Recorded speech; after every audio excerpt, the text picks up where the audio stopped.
Despite the starting 2024 driver lineup being identical to the 20 drivers that ended the 2023 season in Abu Dhabi, the biggest 2025 driver transfer story has already happened, with Lewis Hamilton joining Ferrari and breaking his new Mercedes contract in the process. There's a lot to talk about on this topic, with winners and losers up and down the grid, and the implications of this move will be pivotal throughout the season. So what can we learn from this change? Let's have a look. My name's Andy and this is Behind the Drive. The biggest driver transfer of the year, and potentially the biggest driver move in Formula 1 history, has come in the form of the most decorated driver in the sport, moving from a team that has enabled his success over the last decade to moving to a fallen giant in Formula 1. Lewis Hamilton's move from Mercedes to Ferrari will be heralded as a huge moment for the sport, and there will be several winners and losers from this huge change. Ferrari's bold 2025 move. Ferrari already has an excellent driver lineup for 2024. The pair of Charles Leclerc and Carlos Sainz is producing a brilliant setup, with a sensible gradient in this driver lineup. For several years, the top teams have been trying to create environments where they have a number 1 and number 2 driver, and where possible they want there to be a clear number 1 with a number 2 that's capable of picking up the pieces if the race for the top driver doesn't go to plan.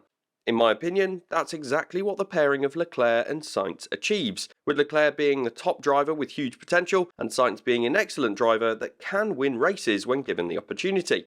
However, despite this pairing being one of the best on the grid, the team have opted to recruit one of the greatest drivers in the sport in Lewis Hamilton.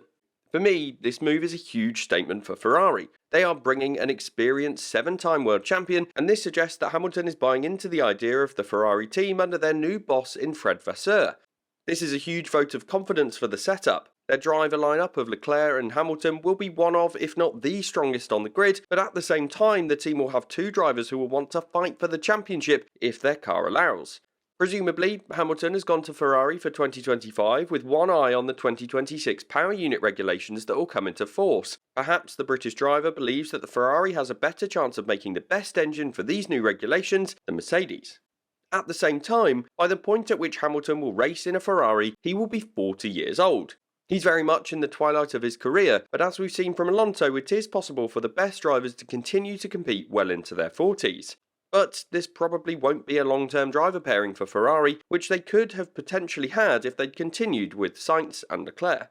So they'll need to dip into the driver market once again in the near future, or perhaps they'll need to consider bringing more of their young talents such as Oliver Bearman onto the F1 grid and prepare him for the move to take that seat in the future.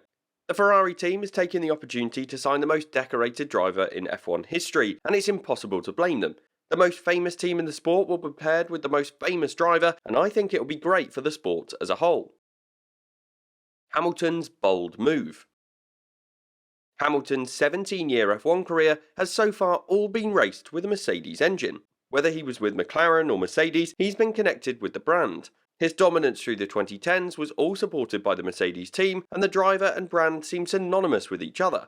However, with the Mercedes team failing to provide Hamilton a car that's capable of winning races or even competing with Red Bull in the ground effect era, it's only fair that Hamilton would look to drive elsewhere. The Formula 1 brand is heavily associated with Ferrari, and some of the best and most successful drivers have each driven for that team.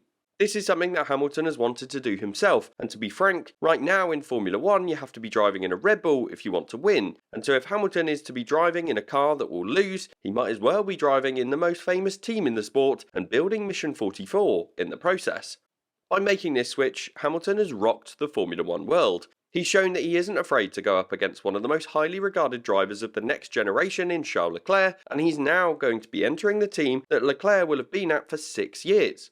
Coming into the team and competing with Leclerc in a setup that will be likely built around the Monegasque driver will not be easy. And I think that this shows how Hamilton isn't afraid to compete with these young talented drivers on a level playing field. For me, it was a surprise that Hamilton has made the call so early. Back in August 2023, he signed a new deal with Mercedes for 2024 and 2025, but to have activated his brake clause before even a testing session has been hosted in 2024 is a big surprise for me, and it perhaps doesn't bode well for Mercedes. The Mercedes vote of no confidence. Mercedes has been given a vote of no confidence from their most influential driver in 2024. The team has been off the pace since the new regulations were introduced in 2022, and the team has been lost in terms of its car development, with the beginning of the 2023 season seemingly being a backward step. By the end of last year, the team snuck to second in the Constructors' Championship, but the gap between them and Red Bull was significant, and the likes of McLaren were making moves in the second half of the year, and they were arguably the second fastest team at the end of the season. So Mercedes weren't in a good place, but for Hamilton to have activated his release clause just 5 months after he signed it suggests that the simulator numbers for the W15 are not as they'd hoped. The benchmark that the team may have set themselves could be Red Bull's performance for 2023. They obviously have a clear knowledge of what that team achieved, and so if they couldn't even beat that, then they would have no hope of competing with Red Bull at all in 2024. And perhaps the Mercedes team have failed to meet that benchmark when they run their simulations. If this is the case, then the team will be in for another difficult year, and so the idea of going into the season knowing he would be leaving for another team would have likely appealed to Lewis Hamilton. The Mercedes team was dominant for several years from 2014 to 2020, and this was a time where everything the team did would be good for their performance. Their setup was strong and confident in their ability to continue to beat the other teams on the grid. However, since they've not been on the front foot, they seem to be a team that's a bit lost. They've been replacing senior personnel in efforts to improve the performance, but they fundamentally don't have a car that can be consistent each race weekend. When Hamilton left McLaren in 2012, many believed he'd made a mistake, leaving a team that had been so successful to move to one that hadn't even yet won a race since returning to the grid. But that call proved to be the right thing, and McLaren have since struggled to consistently be at the front. For Mercedes to see their star driver go suggests that they will have to completely reset as they enter a new era for the team. They will still have the likes of Toto Wolff and James Allison to try and bring the team back to the front, but perhaps Hamilton couldn't wait for them anymore. The Mercedes team now has a difficult decision to make. They need to find a replacement to a driver that is irreplaceable. The notable candidates touted by the press at the moment include the likes of Fernando Alonso, Alex Albon and Carlos Sainz. Alternatively, a driver from their youth academy could be an option, although the fact that the team ensured George Russell raced with Williams for 3 years would suggest that they wouldn't want to take the risk on a young academy graduate at such short notice. For me, bringing in Alonso would allow time for the graduate to be ready, and the Spanish driver would be the closest option for a driver at a similar point in his career to Lewis Hamilton. He's undoubtedly very quick, but he has a clear status as the top driver in Aston Martin as things stand, so it would be interesting to see if he would consider the move.